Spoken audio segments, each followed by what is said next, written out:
angel took the censer and filled it with fire of the altar and cast it into the earth.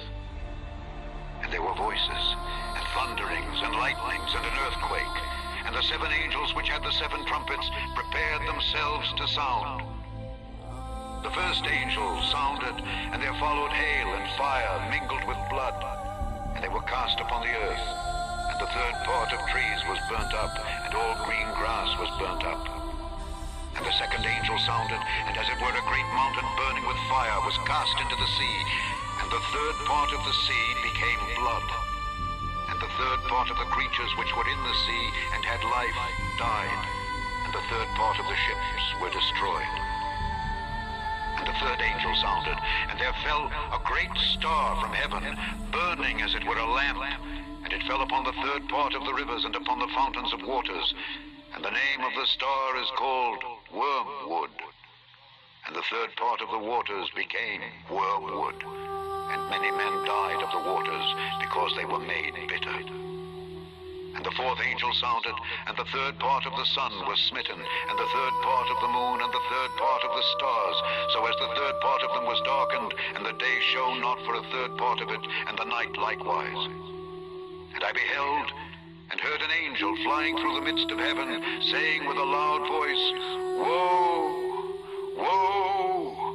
Woe to the inhabitants of the earth, by reason of the other voices of the trumpet of the 3 angels which are yet to sound. And I beheld, when he had opened the 6th seal, and lo, there was a great earthquake, and the sun became black as sackcloth of hair, and the moon became as blood, and the stars of heaven fell unto the earth, even as a fig tree casteth her untimely figs when she is shaken of a mighty wind. And the heaven departed as a scroll when it is rolled together, and every mountain and island were moved out of their places. And the kings of the earth, and the great men, and the rich men, and the chief captains, and the mighty men, and every bondman, and every free man, hid themselves in the dens and in the rocks of the mountains, and said to the mountains and rocks, Fall on us, and hide us from the face of him that sitteth on the throne, and from the wrath of the Lamb. For the great day of his wrath is come, and who shall be able to stand?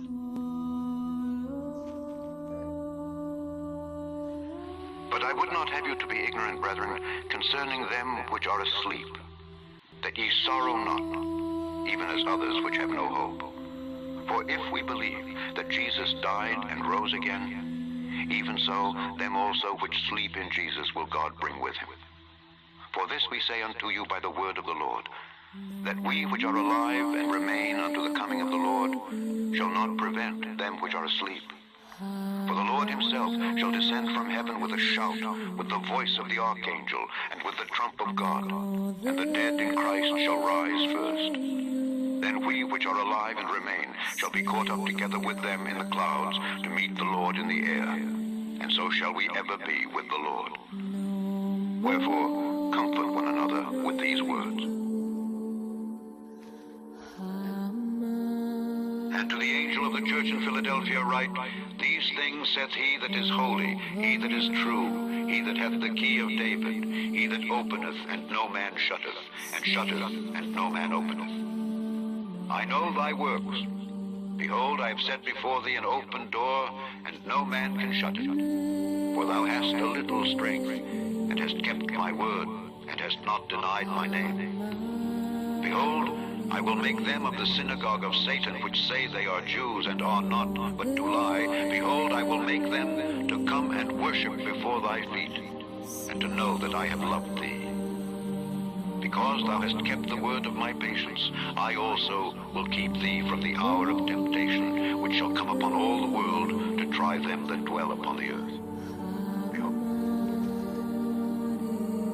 Behold, I show you a mystery. We shall not all sleep, but we shall all be changed in a moment, in the twinkling of an eye, at the last trump. For the trumpet shall sound, and the dead shall be raised incorruptible, and we shall be changed. For this corruptible must put on incorruption, and this mortal must put on immortality. So when this corruptible shall have put on incorruption, and this mortal shall have put on immortality, then shall be brought to pass the saying that is written, Death is swallowed up in victory. O death, where is thy sting?